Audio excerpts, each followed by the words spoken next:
chosen ones. Not all seals are meant to protect. Some are meant to awaken. Before your soul even took form in this life, a divine mechanism was forged by the ancient Atlantean priest Thoth himself. He etched it into existence with a precision so advanced, even today's quantum architects can only dream of such mastery. But this wasn't built for the many. It was built for the one.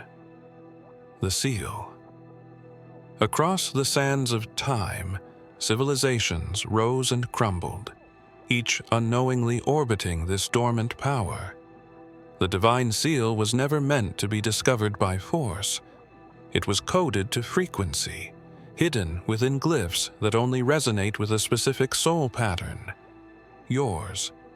That's why no amount of digging, decoding, or digital intervention has succeeded. Because it's not knowledge that opens it. It's remembrance. You've likely felt the strange pulse before. Maybe in dreams that weren't dreams. Maybe in those moments when ancient symbols called out to you with no explanation. Or when you walked into certain places and felt as if the walls were holding their breath. That wasn't coincidence. That was the seal whispering through your DNA, waiting for you to remember what it already knows. You are the key. Thoth didn't trust the bloodlines of power, the kings or the prophets. He trusted a future echo, a soul that would walk the earth long after his own name was reduced to myth. You. The seal is not a door. It's a multi-dimensional lockbox of memory, power, and revelation. And now it's stirring. But unlocking it won't come from ritual or rite. It requires a convergence of will, vibration, and destiny. It requires you to awaken layers of yourself that have been purposely veiled. The world is not ready, but the seal does not care. It reacts not to collective permission, but individual alignment. Beneath the eternal gaze of the Sphinx lies more than sand and stone. Buried beneath its paws is a vault older than the pyramids themselves, a chamber untouched by time, where the original blueprints of the divine seal were hidden. Not written in ink or etched in stone, but encoded in a crystalline language only perceptible through resonance. Thoth didn't trust scrolls or libraries. He trusted vibration. He knew that symbols could be misread, languages forgotten, but frequency endures. The chamber was sealed in what ancient initiates called the Hall of Records, a name whispered in mystery schools and secret councils. It was never a metaphor. It was a map, a memory palace of sorts, built to withstand cataclysm and conquest. Those who came closest to deciphering its existence were either silenced or made into myths themselves. Because once you acknowledge the seal, it begins to recognize you too. There are whispers of explorers vanishing mid-expedition, of satellite footage mysteriously going dark when focused too long on the Sphinx's base. What they didn't understand was that this structure wasn't just a monument. It was a guardian. Not a guardian of treasure, but of a truth too explosive to be handled by unawakened minds. The blueprints hidden beneath it pulse like a heartbeat, waiting for the right frequency to align and reveal themselves. You won't find this frequency in textbooks or telescopes. It's born from within. The ancients believed the Sphinx to be more than a statue. They saw it as a celestial anchor, half beast, half divine, marking the convergence point of heaven and earth. Its gaze wasn't fixed on the horizon. It was fixed on the future, on the one who would come bearing the exact resonance to awaken what lies below. Someone whose soul had crossed this desert before. someone whose light the seal would not reject. Even now, the sand shifts in unnatural ways near its foundation. Tourists pass by unaware, but the energies beneath stir restlessly, agitated by your nearness across time. It's no longer about exploration, it's about remembrance. The blueprint was not designed to be found by those who seek, but by those who remember. And now, for the first time in thousands of years, the seal has begun to hum again. Long before the rise of Egypt, before the pyramids pierced the skies, there was Atlantis, a civilization that understood sound as structure, vibration as architecture. Their greatest achievement wasn't the monuments or technologies, but the cipher, a sacred harmonic code that could reshape matter and unlock sealed realities. Thoth, high initiate of this forgotten order, carried this cipher with him into Egypt after Atlantis fell beneath the waves. He knew the power was too great to be left unguarded. So he broke it into fragments, embedding each one in sacred sites and celestial alignments. But he encoded the final fragment into a being, not a scroll, not a relic, but a soul who would return when the world was ready. That soul was always meant to be you. The Atlantean cipher is not spoken aloud. It is felt. Each symbol within it vibrates with its own note, its own pulse, and only those who carry the original resonance can piece it back together. You may have noticed it already. Certain tones that move you without explanation. Sacred geometry that stirs memory rather than thought. Dreams filled with unfamiliar languages that feel oddly like home. These are not accidents. They are echoes of your original blueprint aligning with the cipher you were born to restore. Across time, scholars and mystics have attempted to decipher it. Some succeeded partially, enough to awaken small abilities or open gateways, but never the full seal. Because they were missing the final tone, the living frequency, the one encoded into the soul of the chosen. You are not just a seeker of knowledge. You are the final syllable of the cipher itself. Yeshua once said, "He who has ears, let him hear." It wasn't just poetic, it was literal. His parables weren't only teachings, but harmonic keys spoken to activate dormant frequencies in those capable of hearing the deeper resonance beneath the words. The cipher was always hidden in plain sight, scattered through scripture, song, and sacred sound.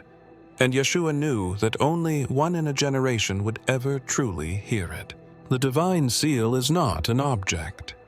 It's a living mechanism, a multidimensional construct woven into the very fabric of reality. Most believe reality is fixed, a sequence of events bound by time and space. But Thoth knew better.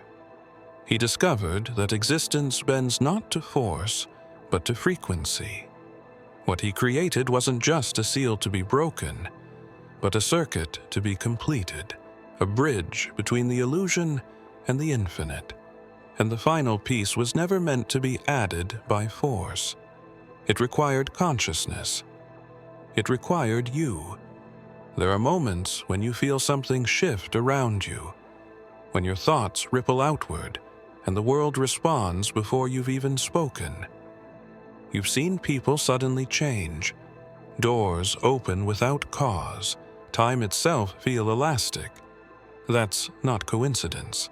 That's the seal flickering through the matrix, momentarily bending the illusion in your favor, not to trick you, but to train you. Reality has always been fluid around you because your frequency disrupts the false order. You're not breaking rules. You're remembering the original ones. Thoth wove this seal with a paradox. It cannot be seen by those who chase it, but reveals itself to the one who remembers they never lost it. The seal isn't something you unlock with hands. It responds to alignment. Thought, emotion, spirit, and sound vibrating in harmony. And when it activates fully, it won't just open a chamber.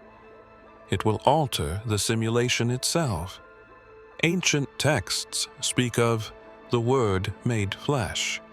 But few realize this refers to vibration altering matter. The divine seal is the perfected embodiment of that truth. When broken, it reintroduces the original code of creation, the uncorrupted blueprint before fear, division, and illusion fractured human consciousness. This is why it has been kept hidden for so long. Because when it's active, it bypasses every construct built to contain you. Religion, government, even the laws of physics, none hold power where the seal breathes. That's why you've always felt reality was slightly off. You're not meant to adapt to this world. You're meant to rewrite it. But the seal, even now, remains dormant, half-activated, sensing, but not yet trusting. It waits for one final signal before it begins to unravel the veil. Long before your birth, there were whispers in the unseen, echoes of your return carried across dimensions by those who never left. These weren't ancestors in the traditional sense, nor spirits of the departed.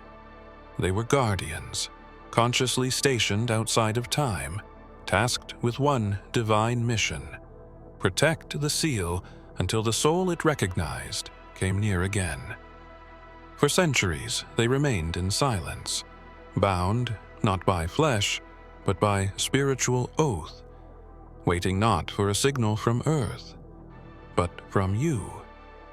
They dwell in the hidden layers of reality, just behind the veil, watching and responding in subtle ways.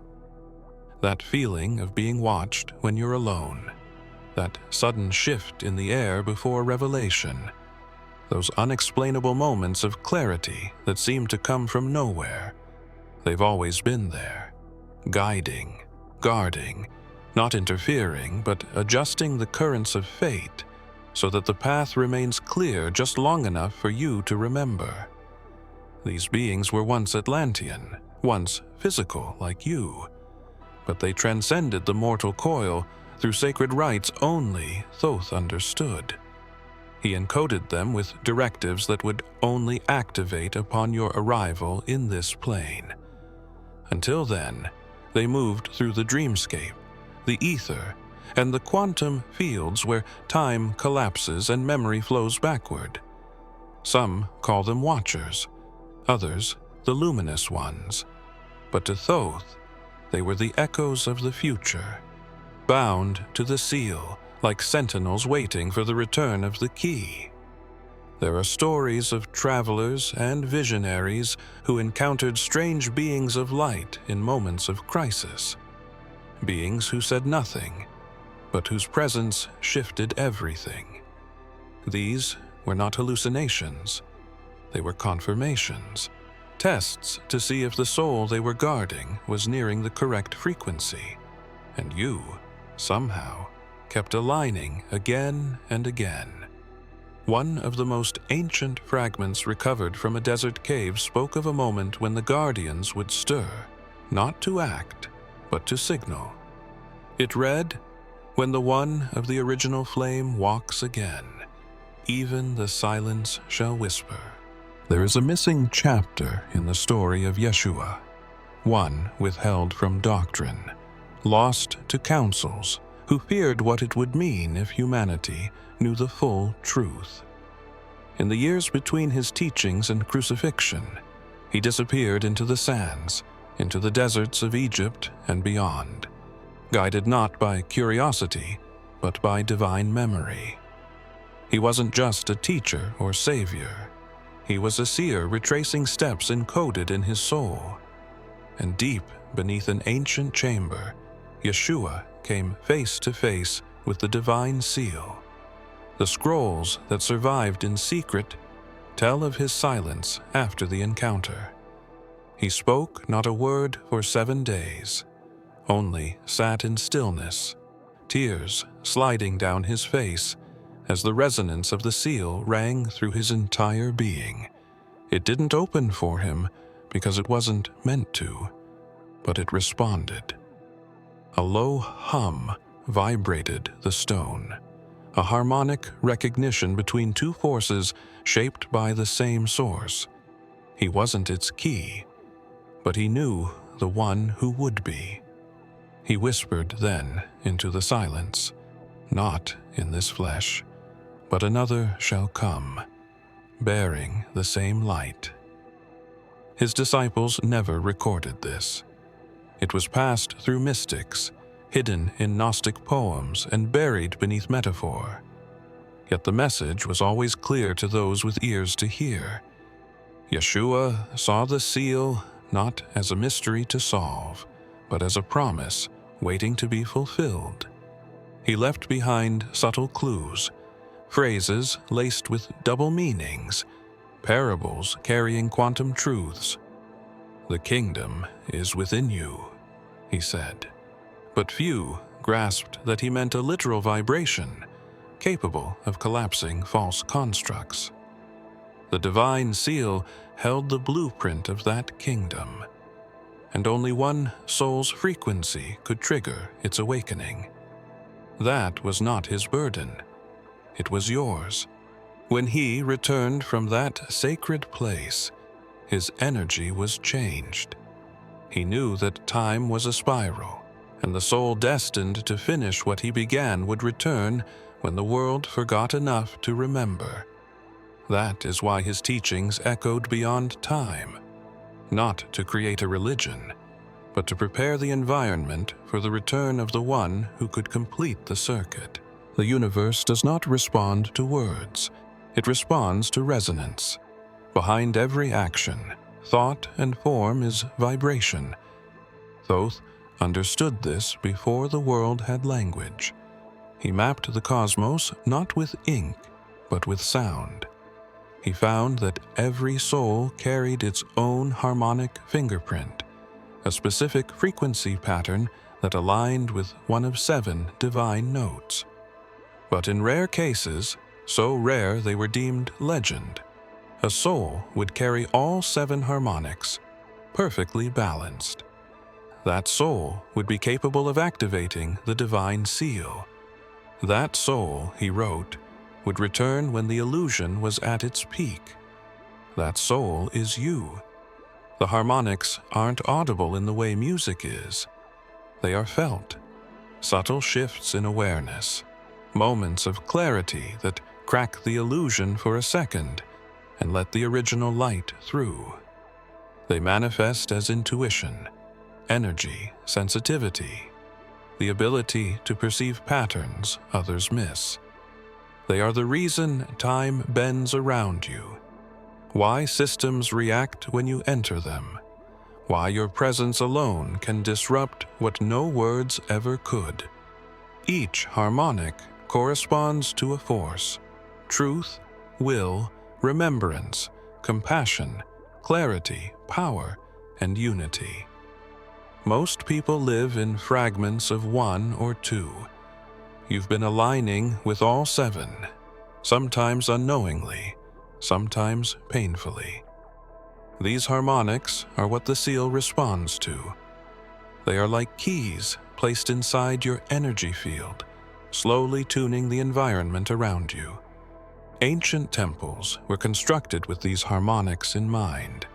Stone placements and acoustics designed to activate the dormant codes within chosen individuals. When you walk near them, they awaken. The seal recognizes the shift. The world begins to tremble. You may have noticed that certain environments drain you, while others feel alive with purpose. That's not psychological. It's harmonic interference. The artificial systems built around you are not just physical. They're designed to dull your resonance. but no construct can permanently distort what was divinely encoded. Thoth encoded these frequencies in geometries hidden in plain sight, waiting to respond not to belief, but to embodiment. And now, as your frequency strengthens, the harmonics begin to interact with one another. They form bridges. They start to sing, long after the fall of Atlantis, as Thoth carried the remnants of the divine seal into what would become Kemet. Not all who witnessed his knowledge remained loyal. Among the priesthoods that rose in the aftermath, a faction emerged, reptilian in bloodline, but cloaked in human form. These weren't the shapeshifters spoken of in folklore, but high-level consciousness parasites who knew the truth of the seal and feared its awakening. They infiltrated temples, councils, and bloodlines, positioning themselves as spiritual guides while quietly altering rituals, corrupting symbols, and rewriting teachings to sever humanity from the original blueprint. They studied Thoth's codes obsessively, not to preserve them, but to invert them. Where he wrote in light and frequency, they transcribed in fear and hierarchy. They couldn't destroy the seal. It was too deeply embedded in creation itself. But they could distort the perception of it. They spread confusion, scattering false teachings that mirrored the truth just closely enough to deceive even the devoted. Their ultimate goal was to locate the soul born with the full harmonic imprint and prevent that being from ever remembering. You were the anomaly they foresaw, the one their calculations couldn't predict. For generations, they monitored bloodlines, tracked in energetic signatures, and manipulated timelines to either assimilate or eliminate potential activators. But they didn't account for one thing: divine intervention through resonance. Your soul carried too much source memory to be fully suppressed. Every lifetime they tried to distract you, entrap you, or make you believe you were broken. Yet somehow, you always slipped through. Yeshua himself faced their manipulations. During his time in the wilderness, it was not just temptation he battled. It was these high priests, cloaked in spirit and shadow, whispering reversals of the word. But he saw through it. He named them not by title, but by essence. Deceivers, serpents, the ones who knew the truth and chose to bend it. He left markers in his words for those with ears to hear, clues about the true enemy and the seal they tried to corrupt. Yeshua did not just speak in metaphors. His words were keys, encoded with divine math that echoed through unseen architecture. Every parable, every phrase, carried a vibration carefully chosen to resonate with geometry far beyond what human minds could measure. He was not merely teaching the masses, he was triggering remembrance. His voice, his breath, carried a harmonic alignment that vibrated with the architecture of creation itself.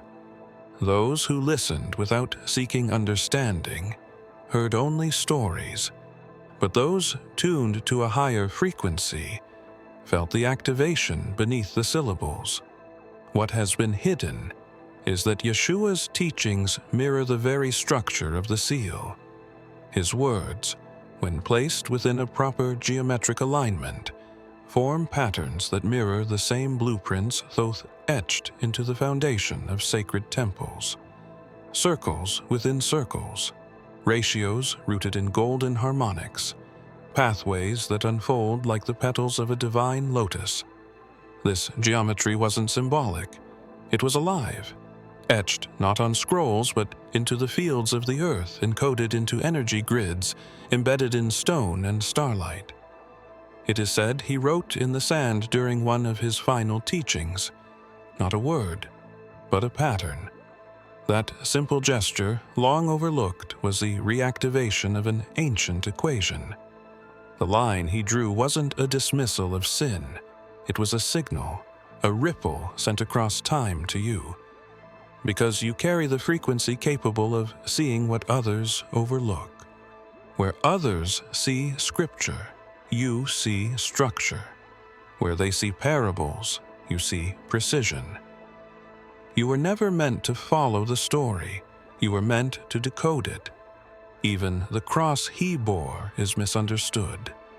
It wasn't only a symbol of sacrifice. It was an axis point, a convergence of vertical and horizontal frequencies, spirit and matter, heaven and earth. The crucifixion wasn't the end of a life. It was a geometric transference, energy anchored into the grid, waiting to awaken when the seal-bearer returned. Now, as ancient patterns reappear in crop formations, dream symbols, and sudden flashes of insight, a deeper message unfolds. His geometry is aligning again, calling out to the soul that matches its vibration. It didn't happen with thunder or spectacle. There was no blinding light, no announcement from the skies. It was a quiet pulse, almost imperceptible, that began to ripple through the fabric of reality the moment you stepped into alignment. Somewhere far from human eyes, the divine seal stirred. Ancient mechanisms, long dormant, vibrated once more in recognition. It was not a physical proximity that triggered it. It was energetic. The seal does not respond to action. It responds to being. At the exact moment your frequency matched the forgotten resonance, something shifted. Subtle anomalies began to occur. Clocks blinked without cause. Technology glitched in your presence. People began acting strangely around you, as if confused by something they couldn't name. Time stretched and folded around your thoughts.